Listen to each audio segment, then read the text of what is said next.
Hey everybody, my name is Clay McLeod Chapman, and in honor of the Overlook Film Festival, which was supposed to be happening this weekend, I am going to read a story, a ghost story, that I would have performed there. This is a newish story, and it is called Nail on the Head. Here we go. Where did the hammer come from? It's a good question. It was in my house, therefore it was my hammer, I guess. Mine now, at least. I must have gotten it from somewhere, in the hardware store, sure, even though I have zero recollection of ever buying it. It wasn't my wife's. People simply pick up tools over time, a hammer here, a screwdriver there. After a few years, somewhere in your 30s, I guess, you suddenly discover that you have amassed yourself a complete tool set without ever even realizing it. So, I inherited a hammer somehow.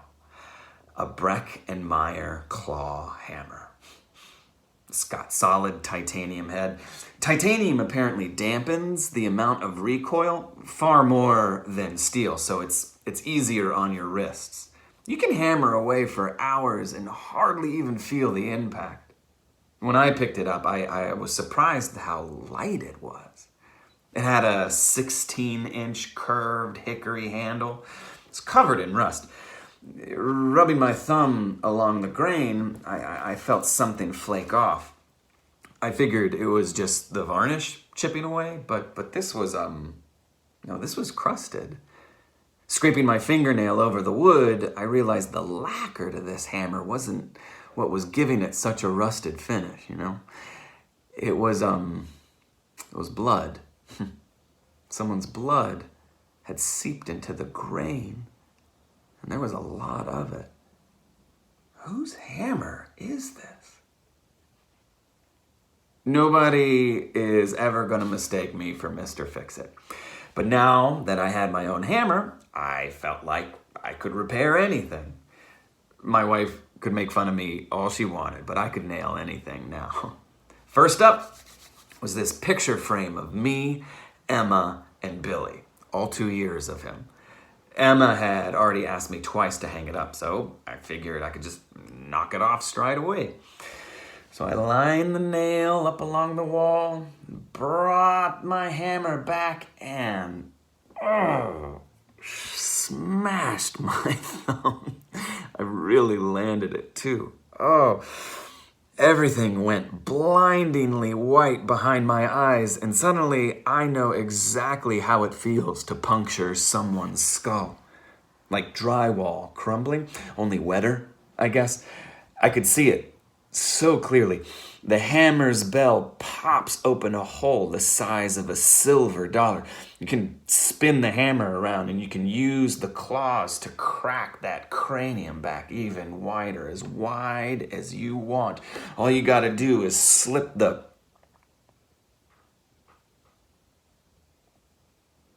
And I gasped back to the living room. It took me a moment to realize where I was, what time it was, who I was. God, I felt nauseous. There was this low wattage throb pulsing out from my hand. My thumb had turned a deep purple. Blood pooled up below the fingernail, flooding underneath. But I still had that hammer in my hand. I never let it go. Whoever this hammer belonged to before me, I think they did awful things with it. Bloody things. I know this because whenever I take the hammer into my hands, I can't help but think of doing bloody things with it too.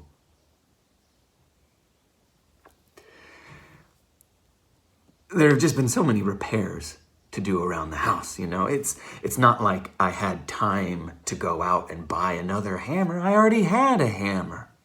It worked perfectly fine, better than fine. They don't make them like this anymore. A Breck & Meyer? Feel how lightweight it is. You can pound a nail much faster with it because you're not swinging steel. It takes fewer strikes because of the rate to energy transfer. Your arm doesn't tire out so quickly. More energy, more nails, more nails, more nails. One of these newfangled hammers would have broke before I could even finish my work. The head would probably have dislodged, popping off the handle while I'm banging away. And where would we be then, huh? No, my Breckenmeyer was the right tool, the efficient tool. It is an extension of myself, a mighty fist. And when I held it, I felt its power, its majesty. We have had quite a lot of time with one another. The whole weekend, with so much work to do around the house, there was absolutely no time to dilly-dally, to talk, to sleep, eat. No, not with all the walls that needed to be torn down, the spaces that needed to be opened, not to mention the nails. So many nails, all of them in need of finding a home.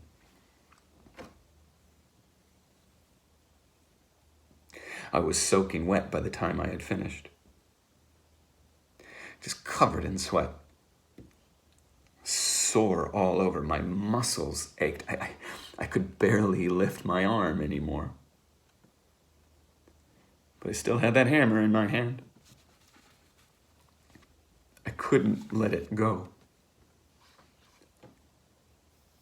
A wisp of auburn hair had tangled itself into the hammer's claws.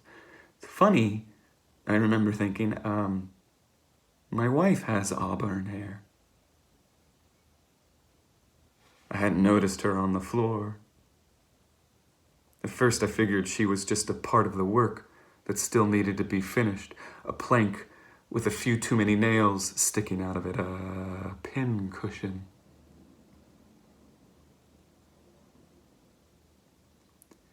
His name had been Edmund Pendleton. I know this because I have his hammer.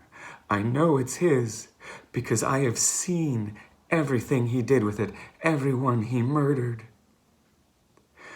Whenever I hold it in my hand, I see every swing, every cudgel, every strike.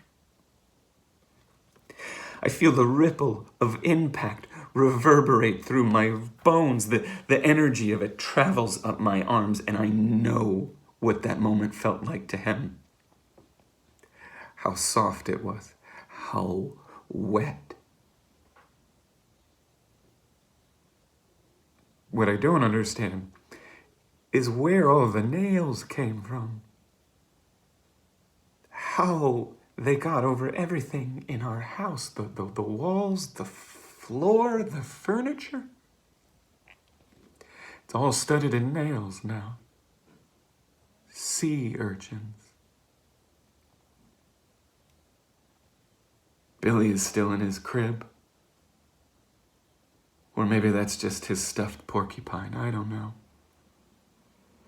How he didn't wake up with all that hammer going on throughout the house is anybody's guess.